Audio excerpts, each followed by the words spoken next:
Hello everyone.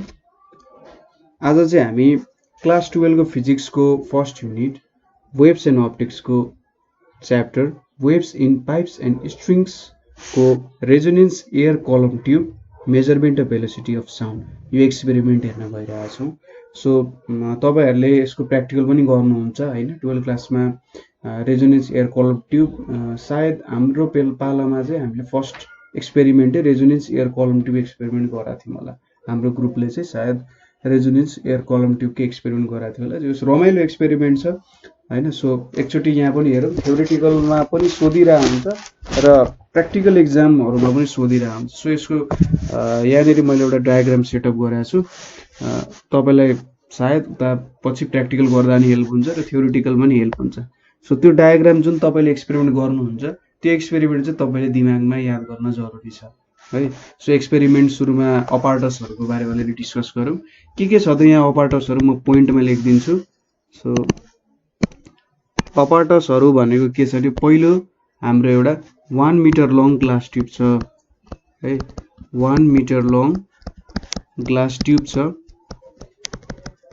Of diameter. यसको diameter जुन हाम्रो ग्लास ट्युब छ नि लामो यो पानी कन्टेन गरेको यो भनेको हाम्रो ग्लास ट्युब हो र यो ग्लास ट्युबको डायमिटर कति छ अफ डायमिटर 4 सेन्टिमिटर हैन। त्यति ठुलो त छैन त्यति सानो पनि छैन। यसलाई चाहिँ एउटा भर्टिकल बोर्डमा फिट गरिन्छ। It is fitted on a vertical board, fitted on vertical board with a meter scale, with a meter scale as shown। So यहाँनिर एउटा भर्टिकल बोर्ड छ। भर्टिकल बोर्डमा यसलाई यो पिनहरु टाइपकोले एट्याच गरिन्छ। यो भर्टिकल बोर्डमा चाहिँ एउटा मिटर स्केल पनि छ। यो 0, 10, 20, 30 लेखेको जुन छ नि एउटा मिटर स्केल, त्यो मिटर स्केल पनि छ। थर्ड पोइन्ट भनेको tube is connected at its lower end, tube is connected at its lower end by a rubber tube, by a rubber tube with a reservoir। ठीक छ। एउटा reservoir सँग के गरिन्छ एउटा रबर ट्युब सँग कनेक्ट गरिन्छ। रबर ट्युब जुन ग्रीन रबर ट्युब छ त्यो रबर ट्युबले चाहिँ हाम्रो ग्लास ट्युब र रिजर्भोयरलाई एक अर्कासँग के गरेको छ त कनेक्ट गरिएको छ। र फोर्थ पोइन्ट भनेको के हो त glass tube and the part of reservoir, glass tube and part of reservoir fully त फिल गरेको नहुन सक्छ र part of reservoir is filled with water. ठीक छ। यिनीहरुलाई चाहिँ के गरिएको छ त वाटरले फिल गरिएको छ। अब यहाँनिर अर्को कुरा हामीले हेर्नुपर्ने भनेको एउटा ट्युनिङ फर्क पनि हुन्छ जुन मैले फिगरमा बनाइन। एउटा यसरी ट्युनिङ फर्क हुन्छ। सो यो ट्युनिङ फर्कले चाहिँ के गर्छ त यहाँनिर भाइब्रेसन सेट गर्नको लागि युज गर्छ। त्यति राम्रो ट्युनिङ फर्क त छैन है, मेरो अलि पुरानो मान्छे पुरानो ट्युनिङ फर्क छ। सो एउटा ट्युनिङ फर्क छ। ट्युनिङ फर्कलाई चाहिँ के गरिन्छ भने सेट इन्टु भाइब्रेसन। ट्युनिङ फर्कलाई भाइब्रेसनमा सेट गरिन्छ र हेड होरिजेन्टली अब भाइब्रेसनमा राखिन्छ र यहाँनिर यसरी ठ्याक्कै होरिजेन्टली नै यो ट्युनिङ फर्कलाई यहाँनिर राखिन्छ ताकि यसको भाइब्रेसन चाहिँ यो ग्लास ट्युबबाट ट्रान्सफर होस् भन्ने कुरा हो। अब भाइब्रेसन फोर्स्ड हुन्छ।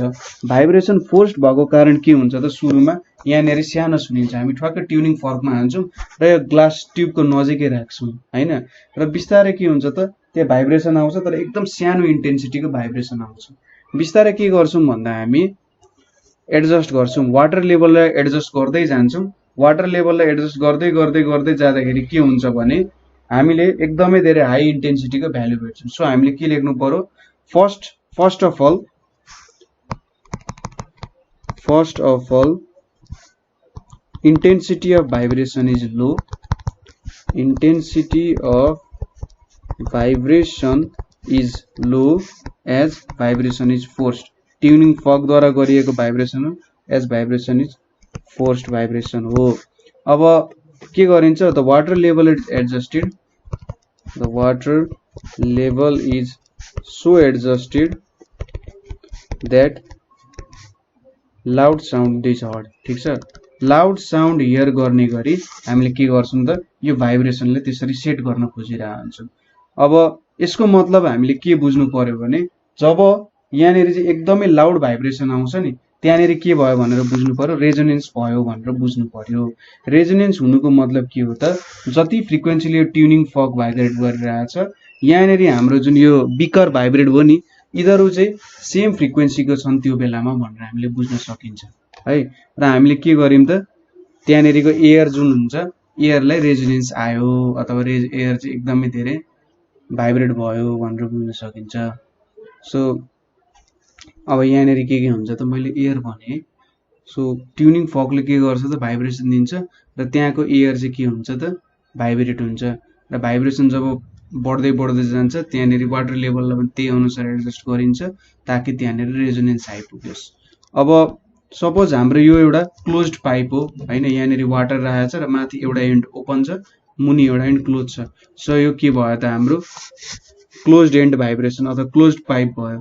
सो क्लोज्ड पाइपमा के हुन्छ त, सपोज यहाँनिर यसरी वाटर राखेको छ, अब मेरो रेजोनेन्स आयो रे फन्डामेन्टल कति हुन्छ त भन्दा, मैले यसरी यहाँ लिएँ यहाँनिर। अब फन्डामेन्टल फ्रिक्वेन्सीमा मैले लिएँ भने सबसे लिस्ट कति पानी यहाँनिर हामीले एडजस्ट गर्दा चाहिँ आउँछ भनेर हामीले हेऱ्यौँ, अथवा लिस्ट फ्रिक्वेन्सी मैले मेरो ट्युनिङ फर्कको कति लिनु पर्यो भनेर मैले हेर्दाखेरि सपोज यहाँनिर यति आइपुग्यो। यतिको लेन्थ भनेको कति छ, यहाँदेखि यहाँसम्मको लेन्थ यति, किनभने तलसम्मको त लिँदैनौँ हामी, यो लेन्थ एल भयो, यो लेन्थ सी भयो। र सपोज यसको फ्रिक्वेन्सी ल्याम्डा छ भने L1 plus C is equals to λ/4 हुन्छ, किनभने यो एउटा नोड हो, यतापट्टि एन्टी नोड हुन्छ र एन्टी नोड र नोड बीचको डिस्टेन्स कति हुन्छ, λ/4 हुन्छ। सो ल्याम्डा भनेको कति हुन्छ त, 4L1 प्लस सी चाहिँ हाम्रो ल्याम्डाको भ्यालु भयो। अब अर्कोचोटि हामीले के गर्छौँ त, ल ठिक छ, फन्डामेन्टल पायौँ। अब हामीले फर्स्ट ओभरटोन क्रिएट गर्छौँ। फर्स्ट ओभरटोन क्रिएट गर्नको लागि हामीले वाटर लेभल अझै धेरै डाउन गराइदियौँ। वाटर लेभल अझै धेरै डाउन गरेर हामीले के गर्यौँ त, यसरी फर्स्ट लेभलमा आयौँ भने कस्तो खालको आउने रहेछ त, यसरी आउँछ, यस्तो गरेर आउँछ, यहाँ पनि यसरी आउँछ, यसरी बाहिरतिर आइपुग्छ। सो यो लेन्थ यति भनेको कति हुन्छ, एल हुन्छ, यति लेन्थ भनेको के हुन्छ, सी हुन्छ है, एल र सी भयो।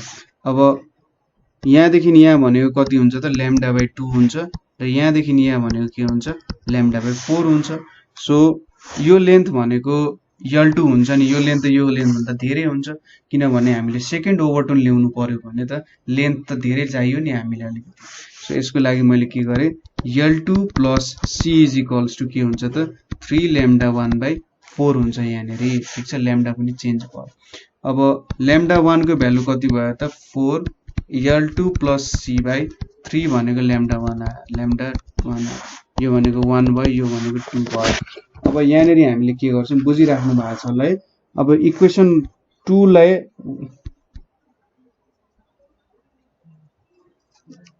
सबट्र्याक्टिङ इक्वेसन 1 फ्रम 2। सो यहाँनिर सब मैले किन 3λ1 लेखेँ, यो 3λ हुन्छ है, यहाँनिर ल्याम्डा छ भने अब यसलाई चाहिँ म यता लान्छु है, 3λ हुन्छ।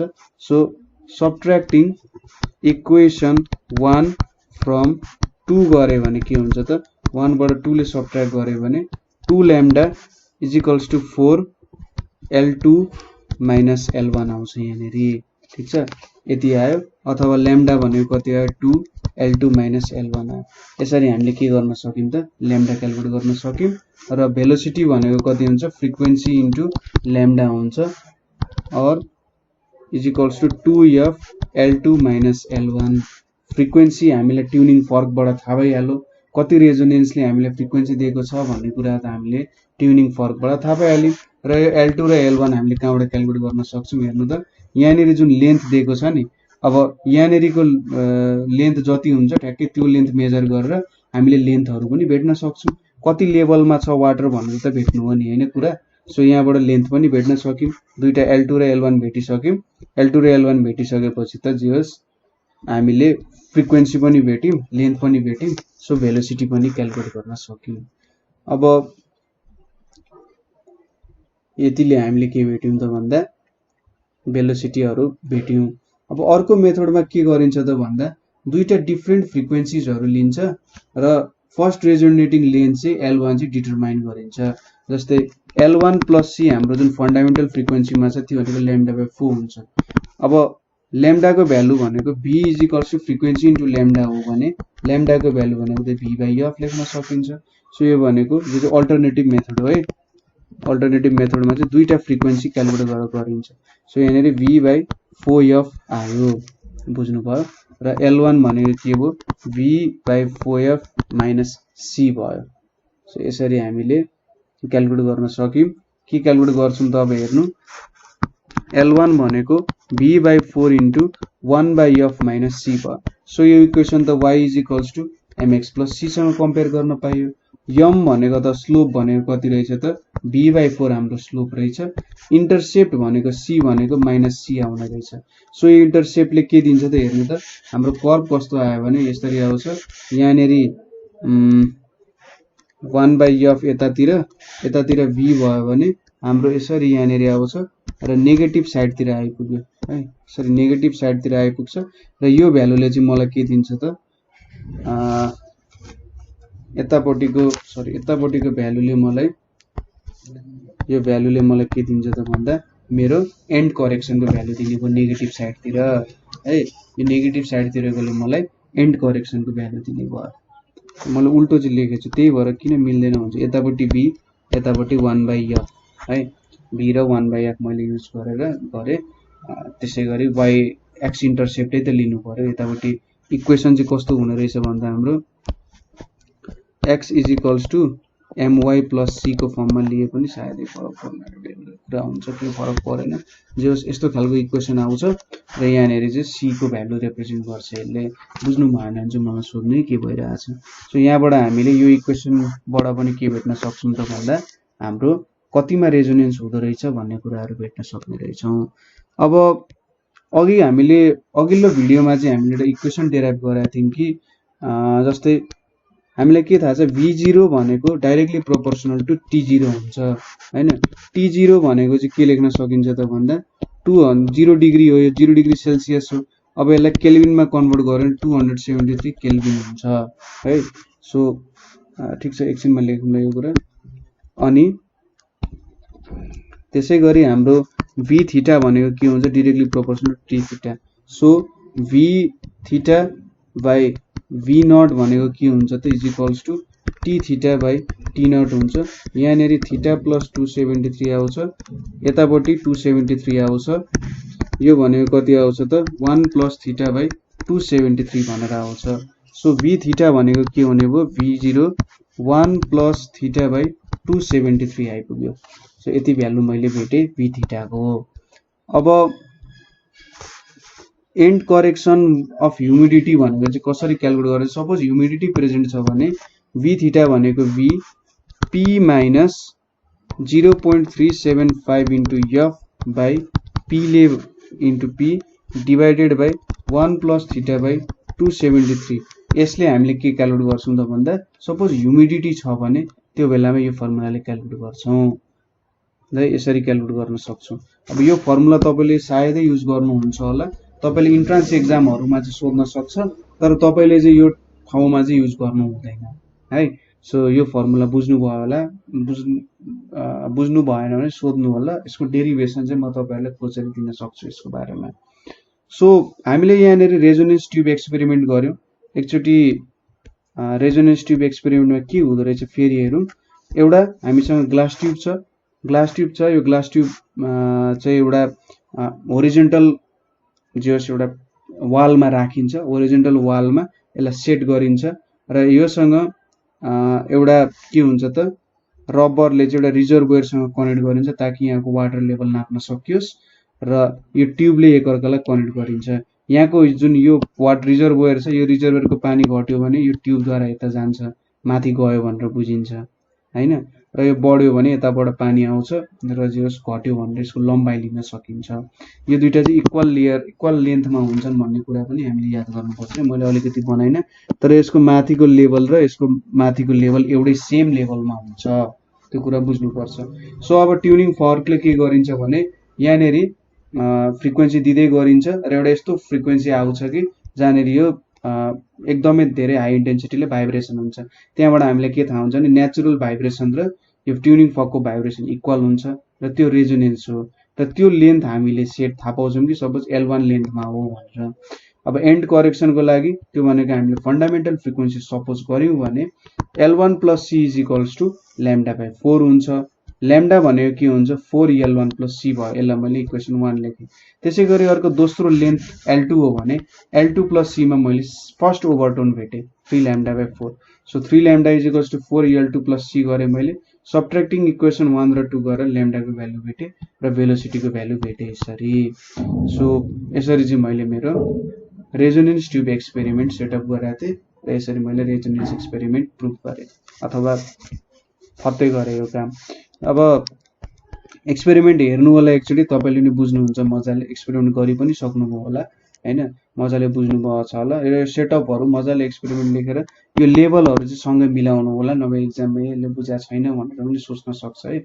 मैले त्यहाँ अलिकति बिगारेछु, तपाईँले चाहिँ नबिगार्नु होला यो कुराहरू हैन, जान्ने मान्छेहरूले बिगार्नु हुँदैन। सो यहाँनिर यति नै छ कुराहरू रेजोनेन्स ट्युब एक्सपेरिमेन्टमा। केही प्रब्लम भयो भने हामी छँदैछौँ, यहाँ सोध्नु होला, तपाईँले हेल्प गर्ने कोसिस गर्छौँ। फिगर पो नराम्रो बनाउने हो त, हेल्प गर्ने कुरामा त 100% दिन्छु है म।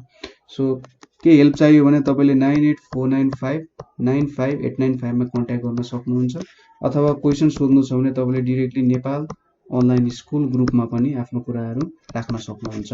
So thank you for